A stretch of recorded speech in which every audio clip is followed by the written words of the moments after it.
प्यारे बच्चों, motion education में आपका स्वागत है। मैं आपका अपना किशन कुमार पाठक आज आपके लिए लेकर आया हूं पाठ 9 अवकल समीकरण के अंदर रैखिक अवकल समीकरण। कल अपन ने समघात के अवकल समीकरण के बारे में बातचीत की थी। आज अपन बात करेंगे रैखिक अवकल समीकरण के बारे में। किसके बारे में बेटा? रैखिक अवकल समीकरण। क्या होती है रैखिक अवकल समीकरण? इसके लिए देखते हैं कि यहां पर लिख दो ऐसे, रैखिक अवकल समीकरण। रैखिक अवकल समीकरण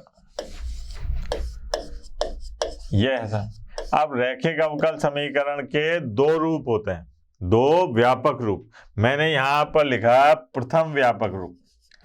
प्रथम व्यापक रूप क्या होता है बेटा? प्रथम व्यापक रूप में देखो आप, ये होगा अपने पास में डी वाई बटे डी एक्स और प्लस पी वाई बराबर क्यू। ये अपने पास में प्रथम व्यापक रूप है। किसका? अवकल समीकरण के, रैखिक अवकल समीकरण का। अब साहब, रैखिक अवकल समीकरण में क्या क्या विशेषताएं होती हैं? पहली बात, ये अवकलज का जो पद है, ये एक कोटि और एक घात का होना चाहिए। एक कोटि और एक घात का होना चाहिए, नंबर एक। इस अवकलज के पद का गुणांक एक होना चाहिए। क्या होना चाहिए? एक। और ये रूप देखो आप ध्यान से, यहां पर P और Q क्या है?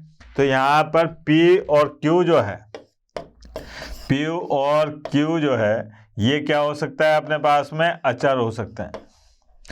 ठीक है। और क्या हो सकता है साहब? P और Q का मान यहां पर x के फलन के रूप में भी लिखा जा सकता है। अचर का मतलब जैसे 3, 5, 7, 9 कुछ भी हो सकता है।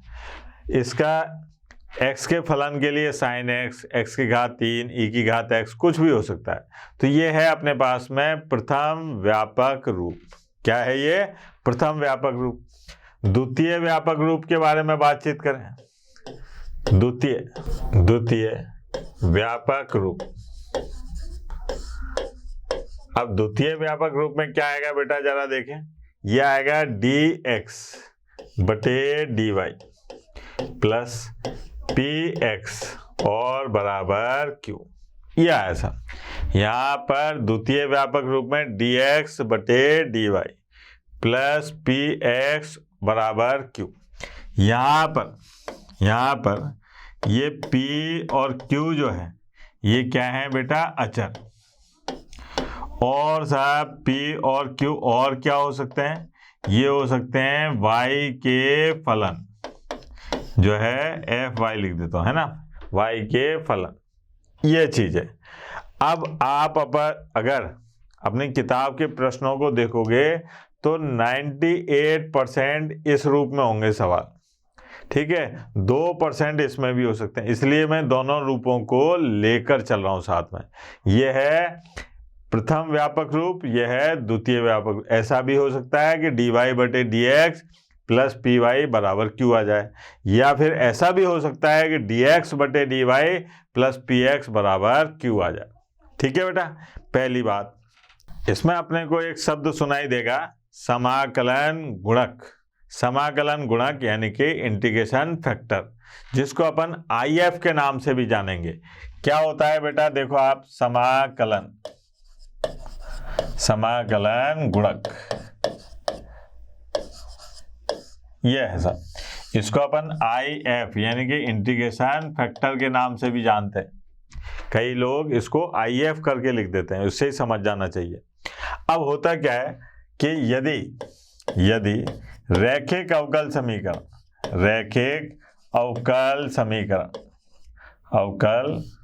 समीकरण ये है साहब dy बटे dx और प्लस पी वाई बराबर q। ये रैखिक अवकल समीकरण। तो यहां पर इस रैखिक अवकल समीकरण में सबसे पहले p और q को पहचानो। कैसे? यहां पर dy बटे dx का गुणांक 1 करो, फिर y का गुणांक p, और जो अचर पद बचता है यानी कि y के अलावा जो पद है उसको कह देते हैं q। तो सबसे पहले क्या काम करना है, p और q को पहचानना है। p और q क्या क्या हो सकते हैं, अचर हो सकते हैं या x के फलन हो सकते हैं, x sin x cos x जो भी है वो हो सकते हैं। पहचान लिया। उसके बाद में अपने को लिखना है IF। IF मतलब इंटीग्रेशन फैक्टर, समाकलन गुणक। इसके बारे में बातचीत की। ये क्या है साहब, ये है e की घात और साहब p का x के सापेक्ष समाकलन, p का x के सापेक्ष समाकलन, जिसको अपन क्या कह रहे हैं, IF। अब क्या देखा अपन ने, पहली स्टेप में अपन ने रैखिक अवकल समीकरण को पहचाना, उसमें से p और q जो है उनके मान लिख दिए। फिर अपन ने समाकलन गुणक का मान ज्ञात करा, ये से। अब अपने को इस समीकरण का व्यापक हल निकालना है। क्या निकालना है, व्यापक हल। वो क्या होगा, देखो आप यहां पर रैखिक अवकल समीकरण, रैखिक अवकल समीकरण, अवकल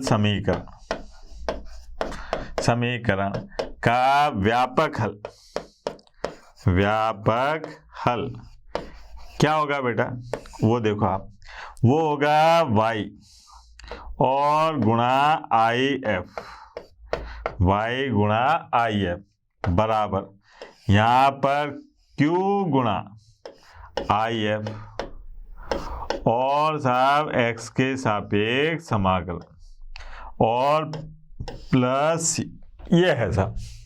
अब आप इसको ध्यान से देखिए, ये रैखिक अवकल समीकरण, इस रूप में आपको प्रश्न मिलेगा, जो सवाल होगा आपका वो ऐसे मिलेगा। उसमें से आपको p पहचानना है, q पहचानना है।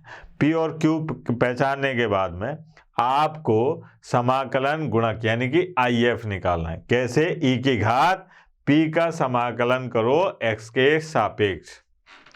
ठीक है बेटा। अब बात करते हैं अपन कि इसका व्यापक हल क्या होगा।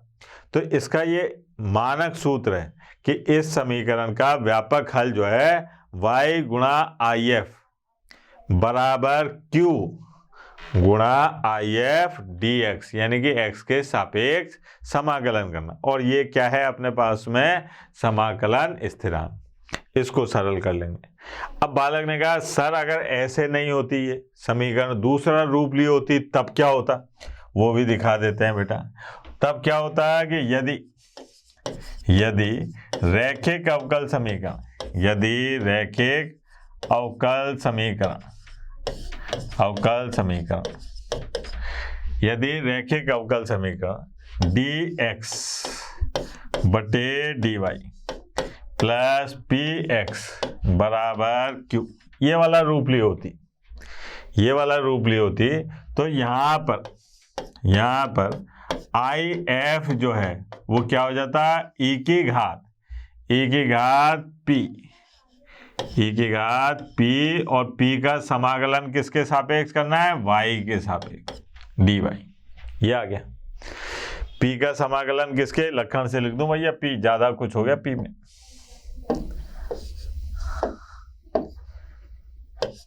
p का समाकलन करना है किसके सापेक्ष, y के सापेक्ष।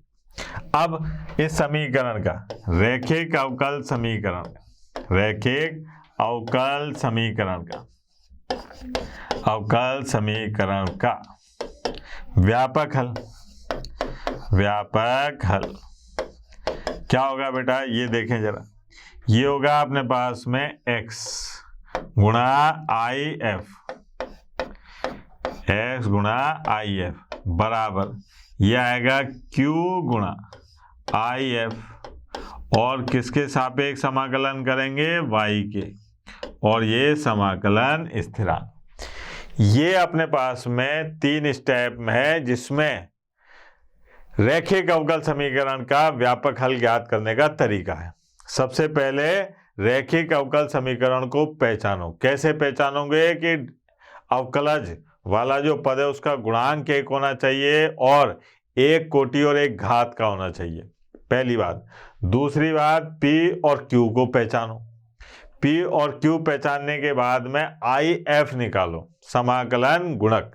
वो कैसे निकलेगा? ई की घात और पी का समाकलन करना है किसके सापेक्ष? एक्स के सापेक्ष। फिर इस समीकरण का व्यापक हल का सूत्र ये है, यहां पर आई एफ और क्यू का मान रखो और सरल करो, आ गया सब आंसर। ठीक है, सवाल लंबे होंगे लेकिन कठिन नहीं होंगे। देखते हैं, सवाल के माध्यम से ज्यादा अच्छे से समझ में आएगा। जैसे ये एक समाकलन है, जैसे ये एक अवकल समीकरण है। अब पहले तो ये पता लगाएं कि साहब ये रैखिक अवकल समीकरण है कि नहीं है, पहले तो ये पता चला। तो यहां पर हल पर आते हैं सब। हल क्या है कि डी वाई बटे डी एक्स और प्लस 2y बराबर 4x, ये है। अब यहां पर देखा अपन ने कि dy बटे dx यानी कि अवकलज का जो पद है वो एक कोटि और एक घात का है और उसका गुणांक क्या है? 1।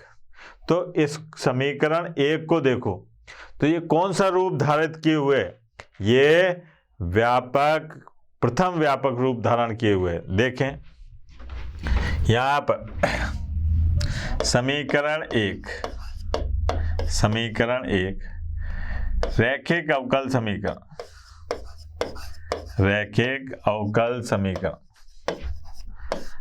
समीकरण डी वाई बटे d x plus p y बराबर क्यू के रूप में है। अतः तुलना करने पर क्या होगा बेटा? तुलना करने पर P बराबर क्या आएगा? y का गुणांक 2। Q बराबर क्या आएगा? ये जो भी है 4x। P का मान पता चल गया, Q का मान पता चल गया। ठीक है, धीरे धीरे कर रहा हूं सर। अब क्या करना है? इसके बाद क्या करना था? पहले रैखिक अवकल समीकरण को पहचानो कौन से रूप में है, उसके बाद में P और Q के मान निकालो। P और Q के मान भी निकल गए। अब क्या करना है? IF का मान निकालना है। अब यहां पर समाकलन गुणक, इसके बारे में बातचीत करनी है। समाकलन गुणक यानी कि IF, ये क्या होगा बेटा? E की घात और यहां पर आएगा P का समाकलन x के सापेक्ष। अब यहां पर IF, इसका मान क्या है बेटा? E की घात और P का मान कितना है? 2 dx। अगर मैं इसको सरल कर लूं तो IF का मान E की घात 2x, ये आ गया सर। ये अपने पास में किसका मान आ गया? IF यानी कि समाकलन गुणक। अब अपने को समीकरण 1 का व्यापक हल ज्ञात करना है। क्या याद करना है? समीकरण 1 का व्यापक हल। तो यहां लिखा समीकरण 1 व्यापक हल क्या होगा सर?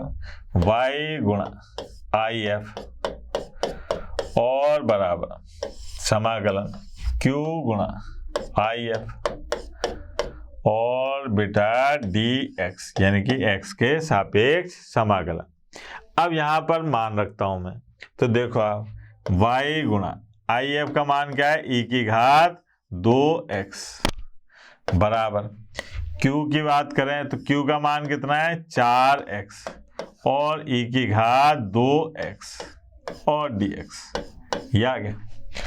अब यहां पर तो मेरे को समाकलन करना नहीं, यहां करना है सर। तो यहां पर क्या हो रहा है? खंड से समाकलन हो रहा है, तो पहला और दूसरा नंबर दूंगा। तो यहां पर देखिए आप y E की घात 2x बराबर 4, चलो मैंने कॉमन ले लिया। अब यहाँ आ गया x गुणा E की घात 2x dx। अब आइलेट का इस्तेमाल करता हूं, ठीक है। ये है एक्सपोनेंशियल सबसे लास्ट में, ये है अपने पास में एल्जेब्रिकल बीजगणितीय। तो इसको तो दिया पहला नंबर और इसको दिया दूसरा नंबर, ठीक। अब y e की घात 2x 4, पहले को छोड़ा और दूसरे का समाकलन, ठीक है। फिर सा माइनस पहले का अवकलन और दूसरे का समाकलन और पूरे का समाकलन, ये है सा पूरे का समाकलन, ये आ गया। अब यहां पर अपने पास में क्या दिखाई दे रहा है, y e की घात 2x बराबर 4, x e की घात 2x का समाकलन क्या होगा बेटा, e की घात 2x और बटे में 2 माइनस यहाँ पर x का अवकलन 1 और ये आ गया e की घात 2x और बटे में 2 dx। अच्छा, यहाँ अपन एक चीज भूल गए कि साहब प्लस सी लगाना जरूरी है। अगर आप प्लस सी नहीं लगाओगे तो मास्टर नंबर काट सकता है, तो यहाँ पर प्लस सी लगा दो, ठीक है। और देखें साहब, यही दिखा देता हूँ, है ना। ये आ गया अपने पास में y e की घात 2x बराबर, अब यहाँ देखो आप इससे गुणा करूंगा तो ये कट जाएगा और क्या बचेगा, 2x और e की घात 2x, ठीक है। यहाँ पर 2 से गुणा करा तो ये आ गया -2 और e की घात 2x और dx प्लस, ठीक है बेटा। अब क्या करा, y e की घात 2x बराबर 2x e की घात 2x और -2, इसका दोबारा से अवकलन करा, समाकलन e की घात 2x और बटे 2 और प्लस, ये हो गया। अब काट पीट करी सारी, ये 2 से 2 कैंसिल, y e की घात 2x बराबर 2x e की घात 2x माइनस e की घात 2x और प्लस, ये है सब।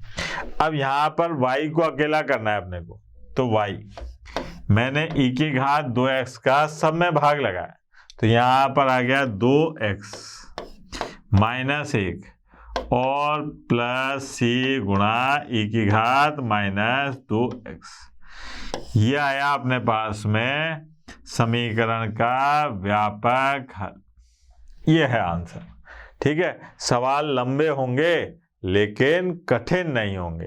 क्या काम करना है, सबसे पहले अवकल समीकरण का रूप पहचानो, प्रथम व्यापक रूप है कि द्वितीय व्यापक रूप है, फिर उस रूप से तुलना करो, p निकाल लो, q निकाल लो, फिर उसके बाद में समाकलन गुणक निकालो, if का मान निकालने के बाद में समीकरण का व्यापक हल लिख दो, फिर यहाँ if और q की जगह मान रख दो, समाकलन करो जितना कर सकते हैं, उसके बाद में जो अंतिम पद आते हैं वो क्या है, व्यापक हल। आई बात समझ में बेटा। एक और देखते हैं, एक सवाल से तो कैसे समझ में आ जाएगी। ये देखो आप, यहाँ पर क्या दे रखा है अपने को, अवकल समीकरण है dy बटे dx plus 2y tan x बराबर sin x, ठीक है। अब यहाँ पर जो दे रखा है उसकी तुलना करेंगे, कौन सा रूप है ये, देखो आप, हल dy बटे dx plus 2y tan x बराबर sin x, ये है, इसका नंबर दे दिया मैंने 1। अब इसको ध्यान से देखो तो यहाँ पर पता चला कि समीकरण एक रैखिक अवकल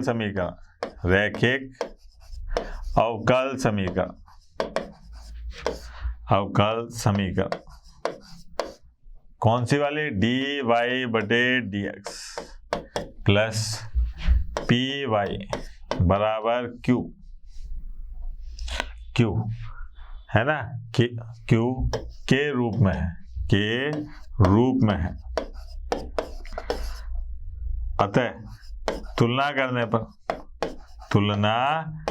पर क्या होगा बेटा, तुलना करने पर तुलना करने पर आएगा अपने पास में p बराबर क्या होता है, y का गुणांक। अब यहाँ y का गुणांक कितना है बेटा, 2 10x। ध्यान देना, y का गुणांक कितना है बेटा, 2 10x। q की बात करें, q कितना है यहाँ पर, q है यहाँ पर sin x। p का मान है 2 10x और q की बात करें तो q है sin x। ठीक है, अब यहां से अब समाकलन गुणक निकालते हैं। समाकलन गुणक यानी कि IF निकालते हैं। अब IF क्या होता है बेटा, e की घात और p का x के सापेक्ष समाकलन कर देते। IF बराबर, ध्यान देना, IF बराबर e की घात, p का मान कितना है बेटा, 2 और 10x dx। अब यहाँ पर IF बराबर, ध्यान देना, IF बराबर e की घात, 2 तो चलो बाहर आ गया, 10x का समाकलन, 10x का समाकलन बच्चा बच्चा जानता है क्या होगा, log और sec x बेस e, ये आ गया। अगर अपन और ध्यान से इसको सरल करें तो देखिए IF बराबर ये आ गया e की घात log और sec की घात 2x बेस e, ये हो गया। अब आपको याद है ना, e और log एक दूसरे के दुश्मन होते हैं, देखते ही काट देते हैं क्या, एक दूसरे को। तो यहाँ पर आ जाएगा IF का मान कितना हो जाएगा, sec की घात 2x। ये अपने पास में IF का मान आ गया। ठीक है, किसका मान आया अपने पास में, IF क्या आया, sec की घात 2x। अब समीकरण 1 का व्यापक हल, इसके बारे में बातचीत करें। समीकरण 1 का व्यापक हल क्या होगा बेटा, ये आएगा अपने पास में y गुणा IF और बराबर q गुणा IF dx। ये आ गया q गुणा IF dx। अब क्या काम करना है, IF या C और लगा दो भैया, नहीं तो बाद में दिक्कत आएगी। अब IF का मान रखते हैं। IF का मान कितना था बेटा, ये था sec की घात 2x और यहाँ पर Q का मान कितना था, sin x और sec की घात 2x dx और प्लस ये हो गया। यहाँ पर y sec की घात 2x और इसको सरल करेंगे तो क्या आ जाएगा बेटा, sec x और 10x dx प्लस ये हो गया। अब y गुणा sec की घात 2x बराबर sec x 10x का समाकलन क्या हो जाएगा बेटा, sec x और प्लस। अब यहां से y को अकेला करो अगर पॉसिबल हो, अगर संभव हो तो y को, तो ये आ जाएगा 1 बटा sec x और प्लस c बटे sec स्क्वायर x। y बराबर sec x का उल्टा cos x प्लस c गुणा cos की घात 2x। ये आया साहब अपने पास में समीकरण 1 का व्यापक हल। ज़्यादा कठिन नहीं था। देखो आप, एक ही प्रक्रिया चलती है, पहले रूप पहचानो, तुलना करो, P और Q के मान निकालो, IF निकालो, समीकरण 1 का व्यापक हल लिख दो। ठीक, कठिन तो नहीं लग रहा ना। आगे देखो आप, यहाँ पर क्या दिखाई दे रहा है कि एक अवकल समीकरण दे रखी है। हल ये है अपने पास में cos की घात 2x dy बटे dx प्लस y बराबर 10x। ये है। अब ये रैखिक अवकल समीकरण नहीं बन रही। क्यों? क्योंकि रैखिक अवकल समीकरण ये कहती है कि जो अवकलज का पद है उसका गुणांक 1 होना चाहिए, पहली चीज, और उसकी घात और कोटि भी क्या होनी चाहिए, 1 और 1 होनी चाहिए। तो यहाँ पर क्या है, ये cos की घात 2x आ रहा है, इसको कैसे हटाएंगे, दोनों पक्षों में भाग लगा दो, तो ये आ जाएगा अपने पास में dy/dx प्लस ये आ गया y और 1/cos की घात 2x और tan x और बटे में cos की घात 2x, ये आ गया। अब क्या हुआ, dy/dx प्लस ये आ गया अपने पास में y गुणा sec की घात 2x बराबर ये आ जाएगा sec की घात 2x और गुणा tan x। ये हो गया सब। ये अपने पास में रैखिक अवकल समीकरण का प्रथम व्यापक रूप है। ठीक है, तो यहां पर अपन ऐसा करते हैं कि समीकरण एक की प्रथम व्यापक रूप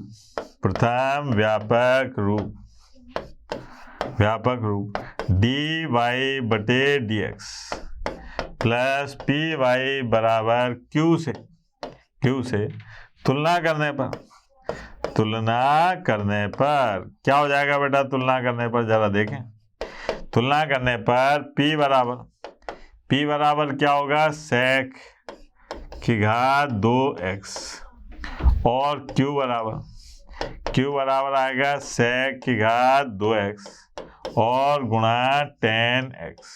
ये हो गया sec की घात 2x और tan x, p और q के मान निकल गए। उसके बाद क्या करते थे बेटा, IF निकालते थे। अब समाकलन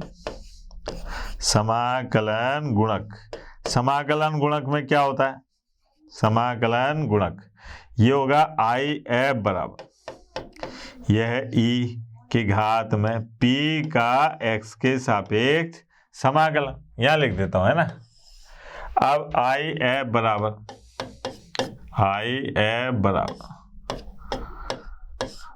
बराबर ये क्या है साहब, e की घात, p का मान कितना है बेटा, p का मान है sec की घात 2x dx।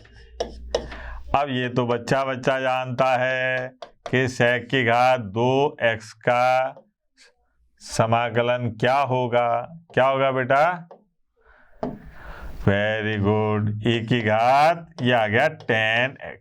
ये है अपने पास में IF का मान। कई प्रश्नों में केवल IF का मान पूछ के ही काम को खत्म कर देंगे, ठीक है, लेकिन अपने को तो पूरा बताना। अब अपने को समीकरण 1 का व्यापक हल बताना है। समीकरण 1 का व्यापक हल देखें जरा, समीकरण 1 का व्यापक हल क्या होगा सर, y गुणा IF, है ना, बराबर और साहब q गुणा IF dx और प्लस ये y गुणा IF बराबर q गुणा IF dx प्लस c। ठीक है, अब क्या काम करना है अपने को, IF के मान रखो और q के मान रखो। तो IF का मान क्या था, e की घात tan x और बराबर यहाँ पर q की जगह पर sec की घात 2x tan x और e की घात tan x, या IF का मान, और dx प्लस या।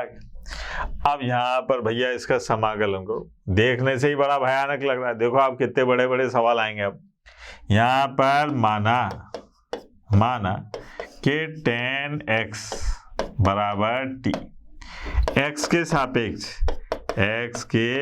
सापेक्ष अवकलन करने पर क्या हो जाएगा बेटा, यह आएगा sec की घात 2x बराबर dt/dx और sec की घात 2x dx बराबर dt। यहाँ पर देखा अपन ने प्रतिस्थापन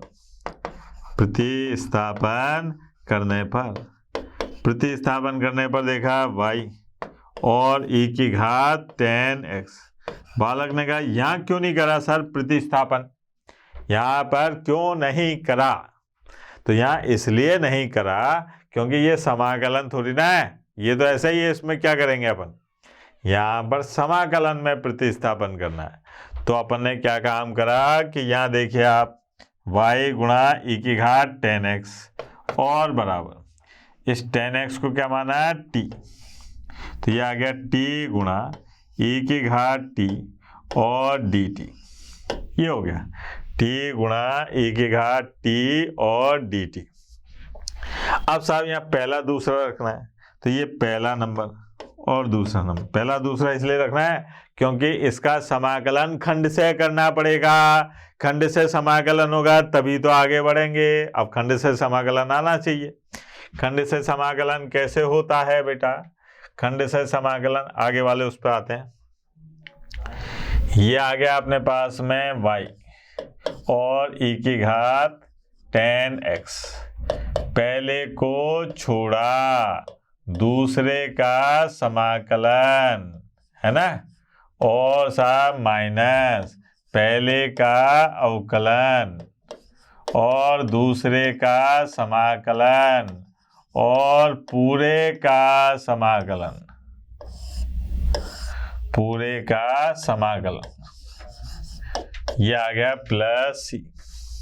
ठीक है, अब अपने को क्या काम करना है भाई? यहाँ पर देखें y e की घात 10x बराबर t, e की घात t का समाकलन e की घात t माइनस ये आ गया e की घात t dt और प्लस c। ठीक, और देखें y e की घात 10x बराबर t गुणा e की घात t माइनस e की घात t प्लस c। ये है सर। ठीक है, अब यहाँ पर t का मान रख दो। t का मान क्या है? y e की घात 10x बराबर 10x और e की घात 10x माइनस e की घात 10x और प्लस c। ये हो गया। अब यहाँ से y बराबर, ये देखो आप, ये आ गया 10x माइनस 1 प्लस c गुणा e की घात माइनस 10x। ये अपने पास में समीकरण 1 का व्यापक हल आ गया। क्या आ गया अपने पास में? समीकरण 1 का व्यापक हल। कितना आसान सा सवाल था। ठीक है, लंबे हैं लेकिन कठिन नहीं है। और देखिए बड़ा मजा आता है ऐसे सवाल करने में। ये देखिए आप, अब इसने क्या है, यहाँ पर थोड़ा कठिन करने की कोशिश करी सवाल को कि भाई dx इधर है, ये इधर है, क्या ये रैखिक अवकल समीकरण है कि नहीं है। तो पहले अपन इसको जमाते हैं, है ना। कैसे जमाएंगे देखो आप जरा। हल यहाँ पर आए अपन 1 प्लस y की घात 2 dx और बराबर यह आ गया अपने पास में tan inverse y minus x dy। ये हो गया। अब क्या याद रखना है अपने को कि 1 प्लस y की घात 2 ये अपने tan के नीचे आना चाहिए। भाई अगर मैं इसको ले जाता हूँ इधर, इसको, तो गड़बड़ हो जाएगी कि भाई ये इधर आए और ये इधर आए। देखो आप, ये ऐसे बनेगा dx और बटे में dy बराबर यहाँ आ गया tan इनवर्स y और माइनस x बटे में 1 प्लस y की घात 2। ये हो गया। और लक्षण से लिखा तो ये आ गया dx प्लस dy बराबर tan इनवर्स y बटे 1 प्लस y की घात 2 माइनस x बटे 1 प्लस वाई की घात 2। यहाँ आ गया अपने पास में डी एक्स बटे डी वाई और प्लस एक्स बटे 1 प्लस वाई की घात 2 बराबर टेन इनवर्स वाई बटे 1 प्लस वाई की घात 2 और लक्षण से लिख दूं, है ना, डी एक्स बटे डी वाई 1 बटे 1 प्लस वाई की घात 2 गुणा एक्स और बराबर यह आ गया टेन इनवर्स वाई बटे 1 प्लस वाई की घात 2। ये हो गई समीकरण नंबर 1। अब ये रैखिक अवकल समीकरण का रूप आ गया। देखो आप क्या है ये अपने पास में रैखिक अवकल समीकरण का रूप। अपने को क्या काम करना है, देखें इसकी तुलना करें साहब। अब ये कौन सा रूप है, कौन सा व्यापक रूप धारण कर रखा है इसने, तो इसने व्यापक रूप द्वितीय धारण कर रखा है dx बटे dy। तो यहां पर लिख देते हैं कि समीकरण 1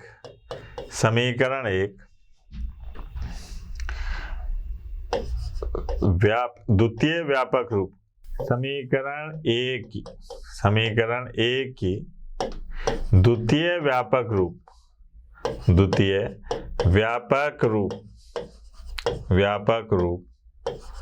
से तुलना करने व्यापक रूप। अब व्यापक रूप कौन सा वाला है वो भी बता दें भैया, नहीं तो क्या है बालक कंफ्यूज हो जाएगा, यार ये व्यापक रूप कौन सा आ गया, सर ने तो बताया ही नहीं। बताया सब है, आपको ध्यान नहीं है। कौन सा व्यापक रूप, डी एक्स बटे d y plus p x बराबर क्यू से तुलना करने पर देखो आप क्या हो जाएगा, P बराबर x का गुणांक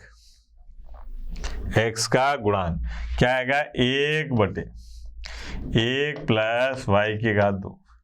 Q की बात करी साहब, Q क्या है, बराबर के इस तरफ जो मान है पूरा के पूरा, तो ये आ गया Q बराबर टेन इनवर्स y और बटे में 1 प्लस वाई की घात 2।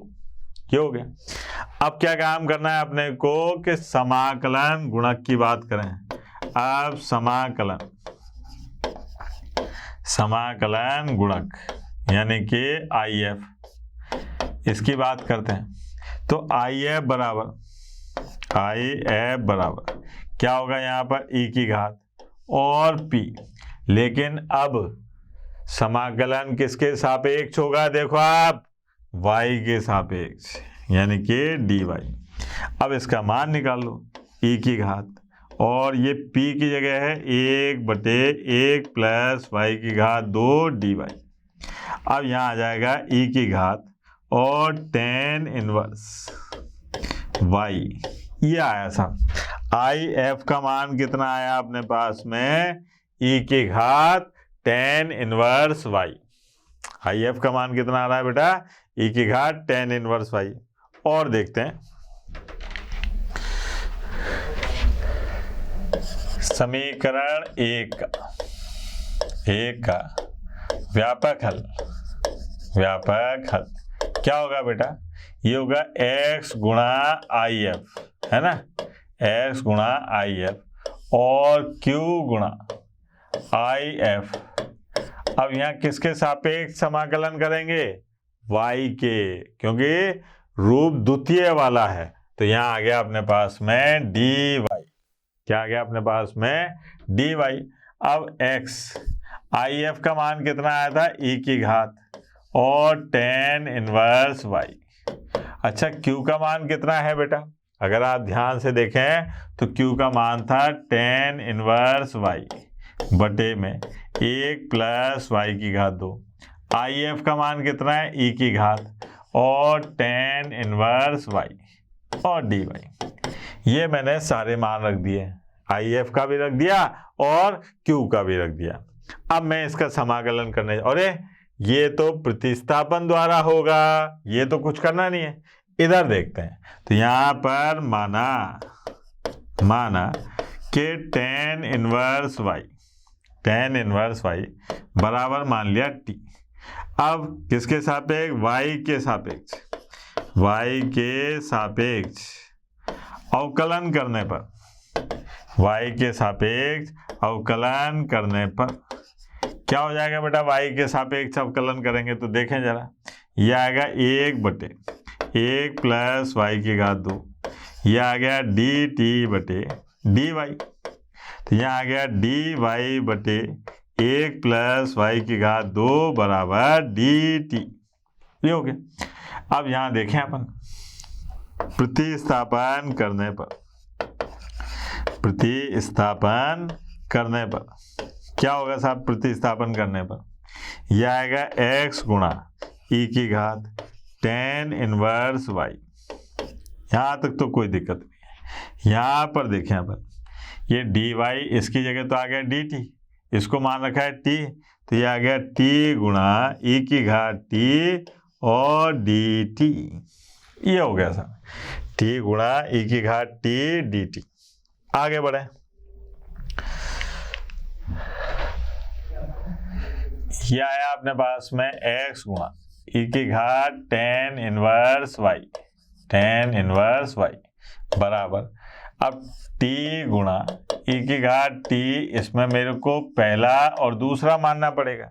अभी करा था अपन ने, ये पहला है और ये दूसरा है। कैसे लिखा? ये आइलेट का नियम होता है, एक आइलेट के नियम से मैंने पहला और दूसरा बता दिया। ठीक है बेटा।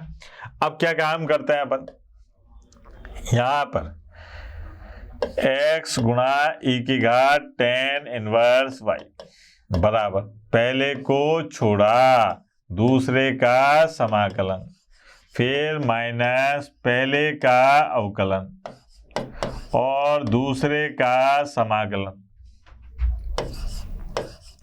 और पूरे का समाकलन। ये आ गया सर। ठीक है।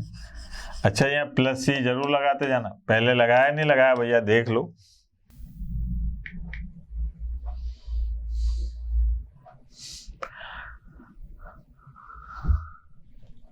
नहीं लगाया ना, देखो आप सब जगह नहीं लगाया भैया, प्लस सी, यहाँ प्लस सी और यहाँ पे प्लस सी।